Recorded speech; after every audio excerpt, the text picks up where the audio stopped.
Capítulo V, donde aparece un valor nuevo en la Plaza de Londres. Phileas Fogg, al dejar a Londres, no sospechaba sin duda el ruido grande que su partida iba a provocar. La noticia de la apuesta se extendió primero en el Reform Club y produjo una verdadera emoción entre los miembros de aquel respetable círculo. Luego, del club, la emoción pasó a los periódicos por la vía de los reporters y de los periódicos al público de Londres y de todo el Reino Unido. Esta cuestión de la vuelta al mundo se comentó, se discutió, se examinó con la misma pasión y el mismo ardor que si se hubiese tratado de otro negocio del Alabama. Unos se hicieron partidarios de Phileas Fogg, otros, que pronto formaron una considerable mayoría, se pronunciaron en contra de él. Realizar esta vuelta al mundo de otra suerte que en teoría o sobre el papel, en este mínimo de tiempo, con los actuales medios de comunicación, era no solamente imposible, era insensato. El Times, el Standard, el Evening Star, el Morning Chronicle y 20 periódicos más de los de mayor circulación se declararon contra el señor Fogg. Únicamente el Daily Telegraph lo defendió hasta cierto punto. Phileas Fogg fue tratado como maniático y loco, y a sus colegas del Reform Club se les criticó por haber aceptado esta apuesta que acusaba debilidad en las facultades mentales de su autor. Se publicaron acerca del asunto varios artículos extremadamente apasionados, pero lógicos. Todo el mundo sabe el interés que se dispensa en Inglaterra a todo lo que hace relación con la geografía. Así es que no había lector, cualquiera que fuese la clase a que perteneciese, que no devorase las columnas consagradas al caso de Phileas Fogg. Durante los primeros días, algunos ánimos atrevidos, las mujeres principalmente, se decidieron por él, sobre todo cuando el Illustrated London News publicó su retrato, tomado de una fotografía depositada en los archivos del Reform Club. Ciertos gentlemen se atrevían a decir: ¿y por qué no había de suceder? Cosas más extraordinarias se han visto. Estos solían ser los lectores del Daily Telegraph, pero pronto se advirtió que hasta este mismo periódico empezaba a enfriarse. En efecto, un largo artículo publicado el 7 de octubre en el Boletín de la Sociedad de Geografía trató la cuestión bajo todos los aspectos y demostró claramente la locura de la empresa. Según este artículo, el viajero lo tenía todo en contra suya: obstáculos humanos, obstáculos naturales. Para que pudiese tener éxito el proyecto era necesario admitir una concordancia maravillosa en las horas de llegada y de salida, concordancia que no existía ni podía existir. En Europa, donde las distancias son relativamente cortas, se puede en rigor contar con que los trenes llegarán a hora fija, pero cuando tardan 3 días en atravesar la India y 7 en cruzar los Estados Unidos, ¿podían fundarse sobre su exactitud los elementos de semejante problema? Y los contratiempos de máquinas, los descarrilamientos, los choques, los temporales, la acumulación de nieves, ¿no parecía presentarse todo contra Phileas Fogg? ¿Acaso en los vapores no podía encontrarse durante el invierno expuesto a los vientos o a las brumas? Es quizás cosa extraña que los más rápidos andadores de las líneas transoceánicas experimenten retrasos de 2 y 3 días. Y bastaba con un solo retraso, con uno solo, para que la cadena de las comunicaciones sufriese una ruptura irreparable. Si Phileas Fogg faltaba aunque tan solo fuese por algunas horas a la salida de algún vapor, se vería obligado a esperar el siguiente, y por este solo motivo su viaje se vería irrevocablemente comprometido. Este artículo tuvo mucha boga. Casi todos los periódicos le reprodujeron, y las acciones de Phileas Fogg bajaron considerablemente. Durante los primeros días que siguieron a la partida del gentleman, se habían empeñado importantes sumas sobre lo aleatorio de su empresa. Sabido es que el mundo de los apostadores de Inglaterra es mundo más inteligente y más elevado que el de los jugadores. Apostar es el temperamento inglés. Por eso, no tan solo fueron los individuos del Reform Club quienes establecieron apuestas considerables en pro o en contra de Phileas Fogg, sino que también entró en ellas la masa del público. Phileas Fogg fue inscrito, como los caballos de carrera, en una especie de statbook. Quedó convertido en valor de bolsa y se cotizó en la plaza de Londres. Se pedía y se ofrecía el Phileas Fogg en firme o a plazo, y se hacían enormes negocios. Pero 5 días después de su salida, el artículo del Boletín de la Sociedad de Geografía hizo crecer la oferta. El Phileas Fogg bajó y llegó a ser ofrecido por paquetes. Tomado primero a 5, luego a 10, ya no se tomó luego sino a 1 por 20, por 50 y aún por 100. Solo conservó un partidario, el viejo paralítico Lord Albemarle. El honorable gentleman, clavado en su butaca, hubiera dado su fortuna por poder hacer el mismo viaje, aunque fueran 10 años, y apostó 20,000 pesos en favor de Phileas Fogg. Y cuando al mismo tiempo le demostraban lo necio y lo inútil del proyecto, se limitaba a responder: si la cosa es factible, bueno será que sea inglés quien primero lo haga.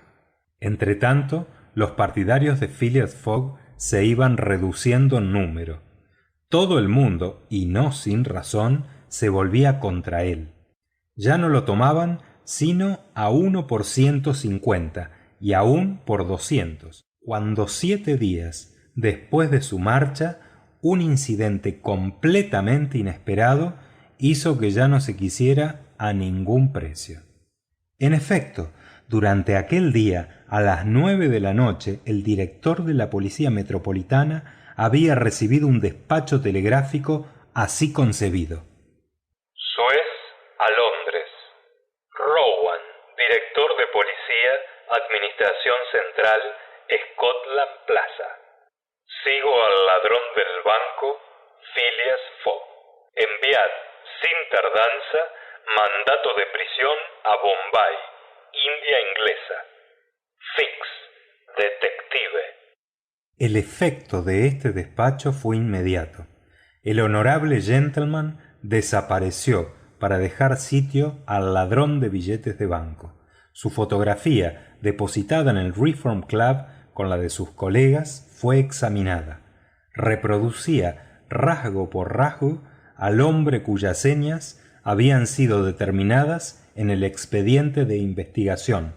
Todos recordaron lo que tenía de misteriosa la existencia de Phileas Fogg, su aislamiento, su partida repentina, y pareció evidente que este personaje, pretextando un viaje alrededor del mundo y apoyándolo en una apuesta insensata, no tenía otro objeto que hacer perder la pista a los agentes de la policía inglesa.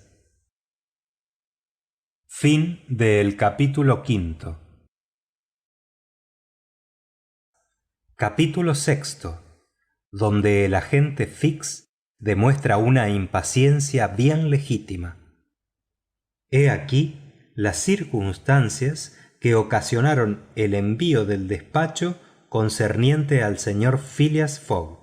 El miércoles 9 de octubre se aguardaba para las 11 de la mañana en Suez el paquete Mongolia de la Compañía Peninsular y Oriental, vapor de hierro, de hélice y spar-dock, que pesaba 2.800 toneladas y poseía una fuerza nominal de 500 caballos.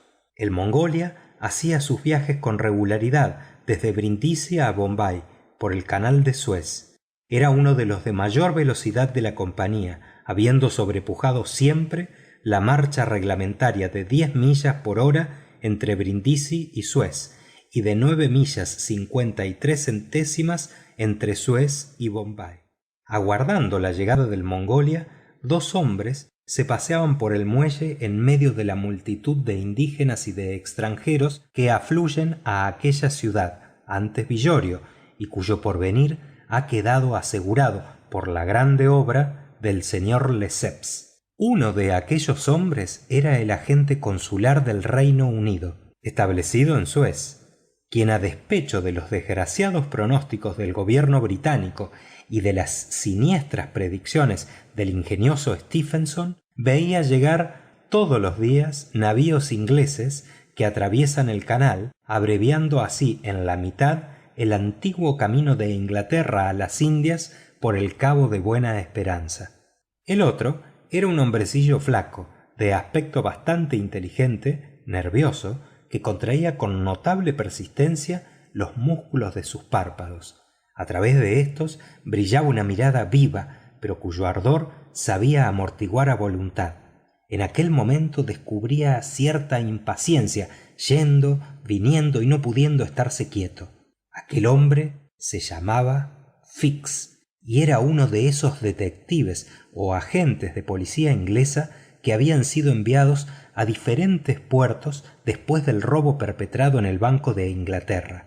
Debía este Fix vigilar con el mayor cuidado a todos los viajeros que tomasen el camino de Suez, y si uno de ellos parecía sospechoso, seguirle, aguardando un mandato de prisión. Precisamente hacía 2 días que Fix había recibido del director de la Policía Metropolitana las señas del presunto autor del robo, o sea, de aquel personaje bien portado que había sido observado en la sala de pagos del banco. El detective, engolosinado sin duda por la fuerte prima prometida en el caso de éxito, aguardaba con una impaciencia fácil de comprender la llegada del Mongolia.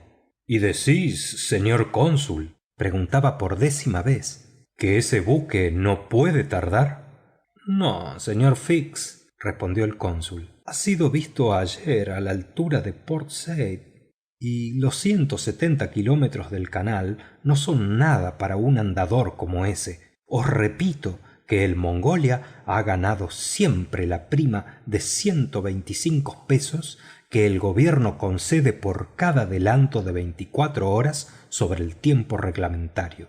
—¿Viene directamente de Brindisi? —preguntó Fix. —Del mismo Brindisi, donde toma la mala de las Indias y de donde ha salido el sábado a las 5 de la tarde.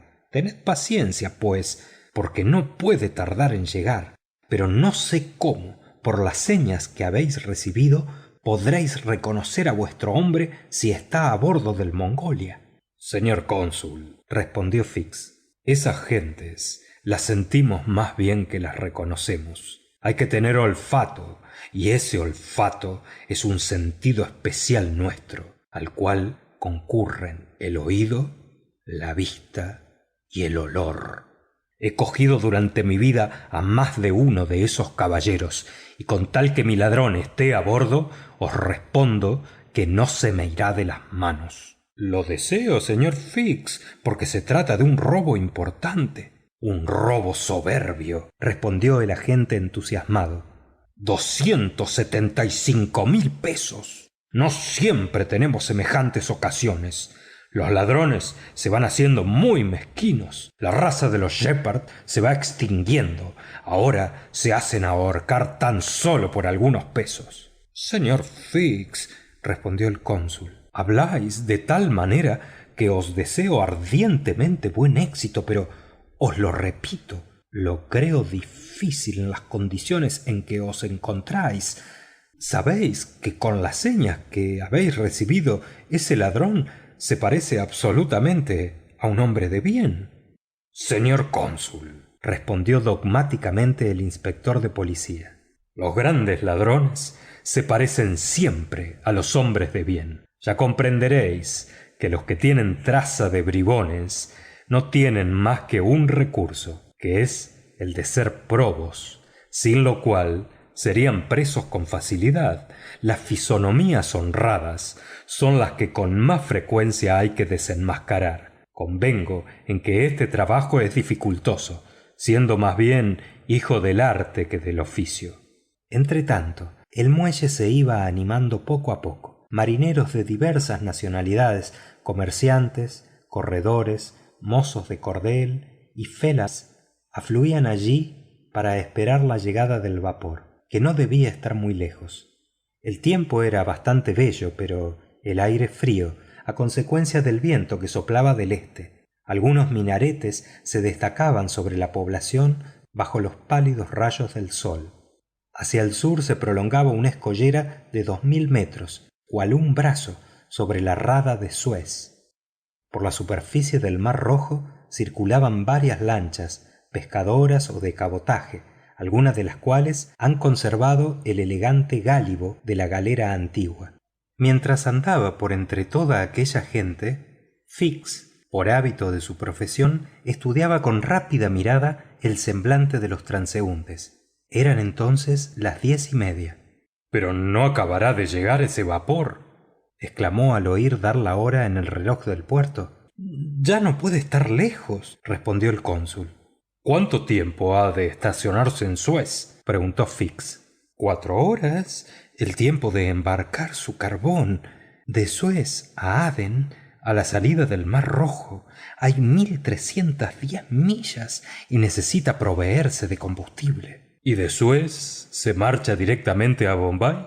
Directamente y sin descarga. Pues bien, dijo Fix, si el ladrón ha tomado pasaje en ese buque, tendrá el plan de desembarcar en Suez, a fin de llegar por otra vía a las posesiones holandesas o francesas del Asia. Bien debe saber que no estaría seguro en la India, que es tierra inglesa.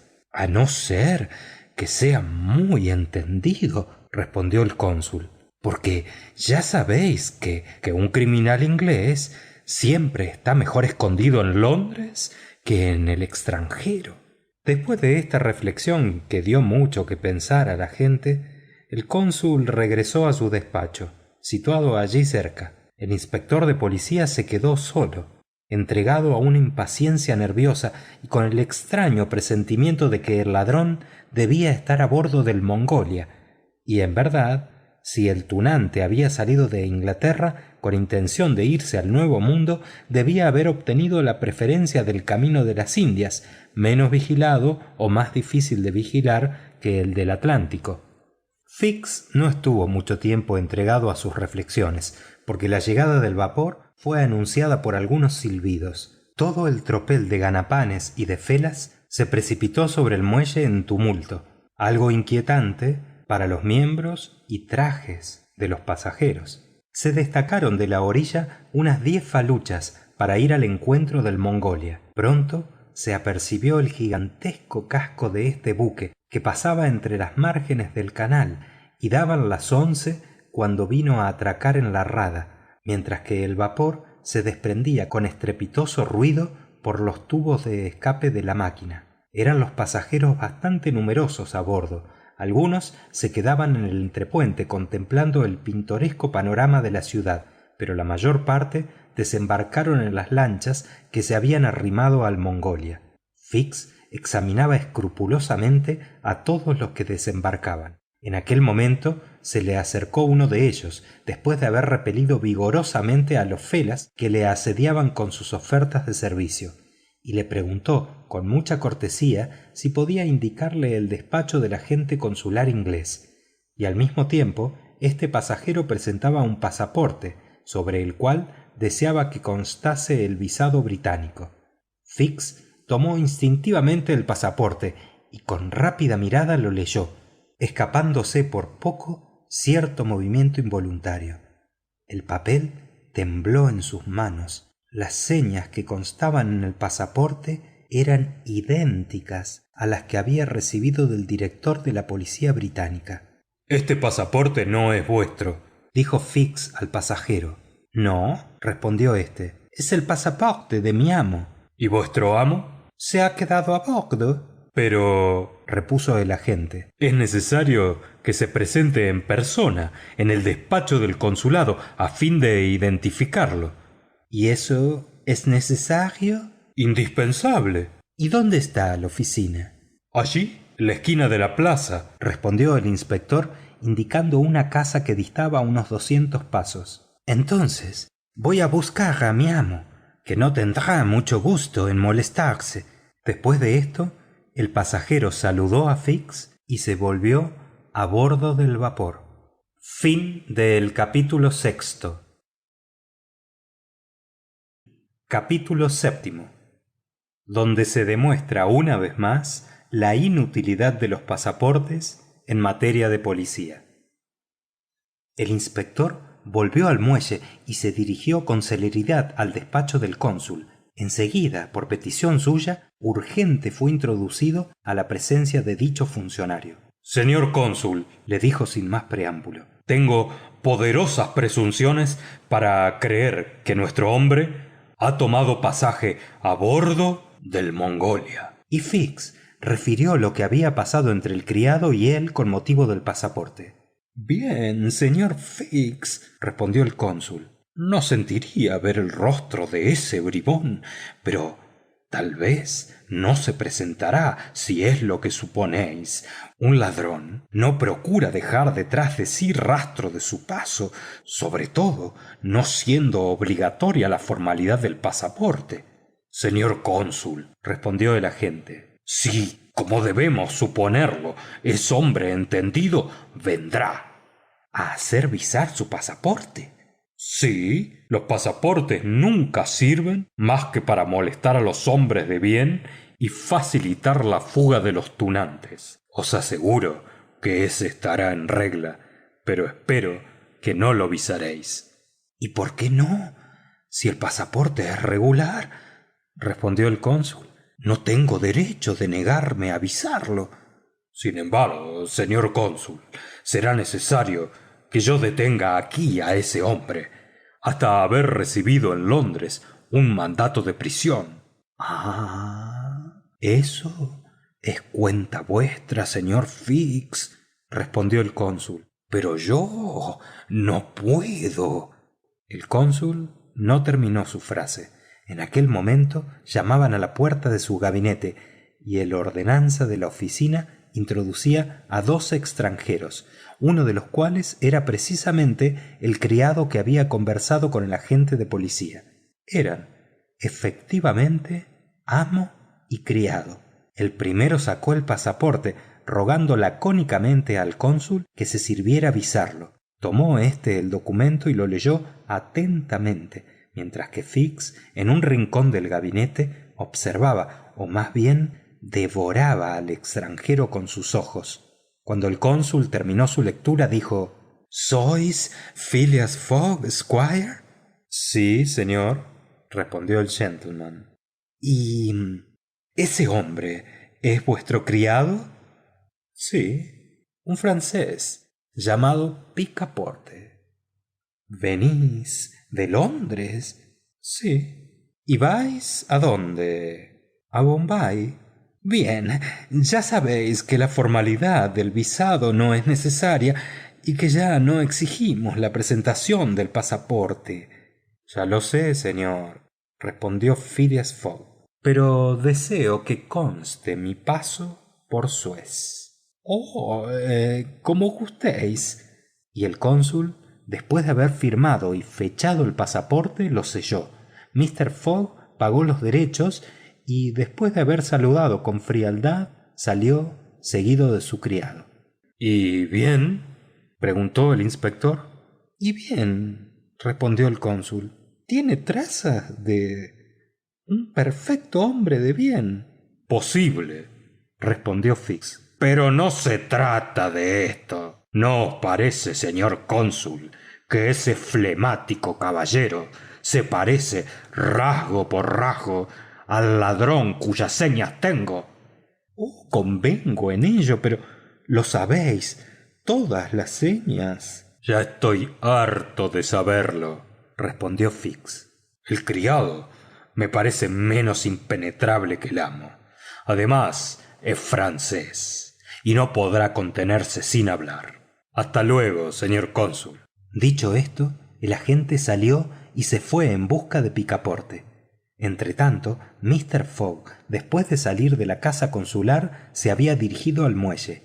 Allí dio algunas órdenes al criado y después se embarcó en una lancha y volvió a bordo del Mongolia, metiéndose en su camarote. Tomó allí su libro de apuntaciones, que llevaba las notas siguientes: salido de Londres el miércoles 2 de octubre a las 8:45 de la tarde. Llegado a París el jueves 3 de octubre a las 7:20 de la mañana. Llegado por el monte Cenis a Turín el viernes 4 de octubre a las 6:35 de la mañana. Salido de Turín el viernes a las 7:20 de la mañana. Llegado a Brindisi el sábado 5 de octubre a las 4 de la tarde. Embarcado en el Mongolia el sábado a las 5 de la tarde. Llegado a Suez el miércoles 9 de octubre a las 11 de la mañana. Total de horas transcurridas 158:30, o sean días 6:30. Mr. Fogg escribió estas fechas en un itinerario dispuesto por columnas que indicaba desde el 2 de octubre hasta el 21 de diciembre el día de la semana, el del mes, las llegadas reglamentarias y las efectivas en cada punto principal: París, Brindisi, Suez, Bombay, Calcuta, Singapur, Hong Kong, Yokohama, San Francisco, Nueva York, Liverpool, Londres, y que permitía calcular el adelanto obtenido o el atraso experimentado en cada punto del trayecto. Este metódico itinerario lo tenía de esta suerte en cuenta todo, y Mr. Fogg sabía siempre si adelantaba o atrasaba. Por consiguiente, inscribió también aquel día, miércoles 9 de octubre, su llegada a Suez, que cuadrando con la llegada reglamentaria no le daba ventaja ni desventaja. Después se hizo servir de almorzar en su camarote. En cuanto a ver a la población, ni siquiera pensaba en ello, porque pertenecía a aquella raza de ingleses que hacen visitar por sus criados los países por donde viajan. Fin del capítulo 7. Capítulo 8, donde Picaporte habla tal vez algo más de lo que convendría. Fix había tropezado en pocos instantes con Picaporte, que todo lo examinaba y miraba, no creyéndose él obligado a no hacerlo. Pues bien, amigo mío, le dijo Fix saliéndole al encuentro. ¿Habéis visado el pasaporte? Ah, sois vos, respondió el francés. Muchas gracias, estamos perfectamente en regla. ¿Y os estáis enterando del país? Oui, pero andamos tan aprisa que me parece viajar en sueños. ¿Es cierto que estamos en Suez? ¿En Suez? ¿En Egipto? En Egipto, perfectamente. ¿Y en África? En África. En África, repitió Picaporte. No puedo creerlo. Figuraos, caballero, que yo me imaginaba no ir más lejos que París y me he tenido que contentar con ver a esa famosa capital desde las 7:20 de la mañana hasta las 8:40 entre la estación del norte y la de Lyon a través de los cristales de un coche y lloviendo a chaparrones. Lo siento, me hubiera gustado volver al camposanto del padre Lachaux y al circo de los Campos Elíseos. ¿Con qué tanta prisa tenéis?, preguntó el inspector de policía. Yo no, pero sí mi amo. A propósito, tengo que comprar calcetines y camisas. Nos hemos marchado sin equipaje. tan solo con un saco de noche. Voy a llevaros a un bazar donde encontraréis todo lo que os hace falta. Sois bien complaciente, respondió Picaporte. Y ambos echaron a andar. Picaporte no cesaba de charlar. Sobre todo es menester no faltar para la hora de salida del buque. Aún tenéis tiempo, respondió Fix. No son más que las 12. Picaporte sacó su gran reloj. ¿Las 12? Vaya. Si no son más que las 9:52. Vuestro reloj atrasa, respondió Fix. ¿Mi reloj? Un reloj de familia que procede de mi bisabuelo. No discrepa ni 5 minutos al año. Es un verdadero cronómetro. Y lo veo lo que es, respondió Fix. Habéis conservado la hora de Londres, que va atrasada unas 2 horas con la de Suez. Es preciso cuidar de poner vuestro reloj con el mediodía de cada país. ¿Yo? ¿Tocar mi reloj? Exclamó Picaporte. ¡Jamás! Entonces no marchará con el sol. Peor para el sol, caballero. No será él quien tenga razón. Y el buen muchacho se metió el reloj en el bolsillo con soberbio ademán. Algunos instantes después, Fix le decía: ¿Con que habéis salido de Londres con precipitación? Ya lo creo. El miércoles último a las 8 de la noche, Mr. Fogg, contra su costumbre, volvió de su círculo y 3/4 de hora después nos habíamos marchado. Pero, ¿a dónde va vuestro amo? Siempre adelante. Está dando la vuelta al mundo. ¿La vuelta al mundo? Exclamó Fix. Sí, señor, en 80 días. Dice que es una apuesta, pero sea dicho entre nosotros, no lo creo. Eso no tendría sentido común. Debe haber algún otro motivo. Ah, es bien original ese Mr. Fogg. Ya lo creo. Luego, ¿es rico? Ciertamente, y lleva consigo una bonita suma en billetes del banco nuevecitos. Y no arroja, por cierto, el dinero, como que ha prometido una prima magnífica al maquinista del Mongolia si llegamos a Bombay con buen adelanto. ¿Y hace mucho tiempo que conocéis a vuestro amo? ¿Yo? Respondió Picaporte. He entrado al servirlo precisamente el día de nuestra marcha. Imagínense el efecto que estas respuestas debían producir en el ánimo ya sobreexcitado del inspector de policía. Aquella salida precipitada de Londres poco después del robo, aquella fuerte suma con que se hacía el viaje, aquella prisa por llegar a países remotos, aquel pretexto de una apuesta excéntrica, todo confirmaba y debía confirmar a Fix en sus ideas. Hizo hablar todavía más al francés y adquirió la convicción de que ese mozo no conocía a su amo, que éste vivía aislado en Londres, que se le suponía rico sin saber el origen de su fortuna, que era un hombre impenetrable, etc. Pero al propio tiempo, Fix pudo cerciorarse de que Fogg no desembarcaba en Suez y se iba directamente a Bombay. ¿Está lejos Bombay?, preguntó Picaporte. Bastante lejos, respondió el agente. Todavía necesitáis unos 12 días por mar. ¿Y dónde está Bombay? ¿En la India? ¿En Asia? Naturalmente. Diantre. Es que, voy a deciros, hay una cosa que me trastorna. Mi mechero. ¿Qué mechero? Mi mechero de gas, que se me ha olvidado apagar y que está ardiendo por mi cuenta. He calculado que sale a 20 centavos cada 24 horas, justo 12 centavos más de lo que gano, y ya comprendéis que a poco que el viaje se prolongue. ¿Comprendió Fix el negocio del gas? Es poco probable. Ya no escuchaba nada y estaba tomando una resolución.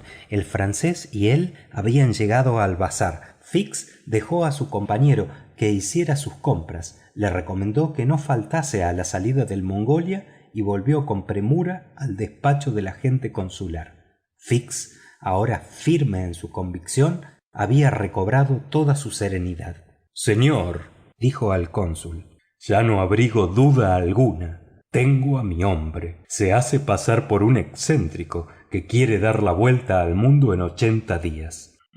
«Entonces es un ladino que cuenta con volver a Londres después de haber hecho perder su pista a todas las poblaciones de ambos continentes». «Eso lo veremos», respondió Fix.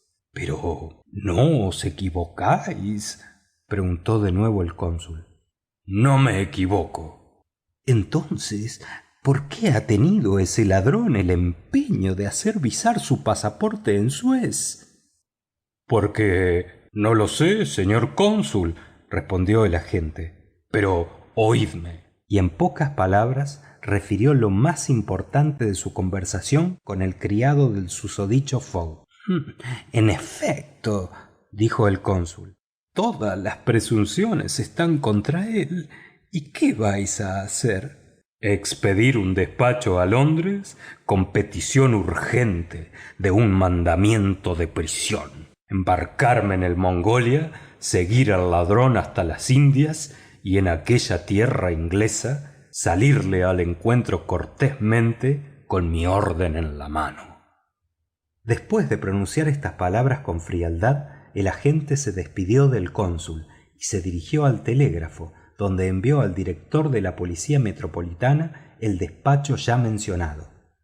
Un cuarto de hora más tarde, Fix, con su ligero equipaje en la mano y bien provisto de dinero, se embarcaba en el Mongolia, y muy luego el rápido buque surcaba a todo vapor las aguas del Mar Rojo. Fin del capítulo 8.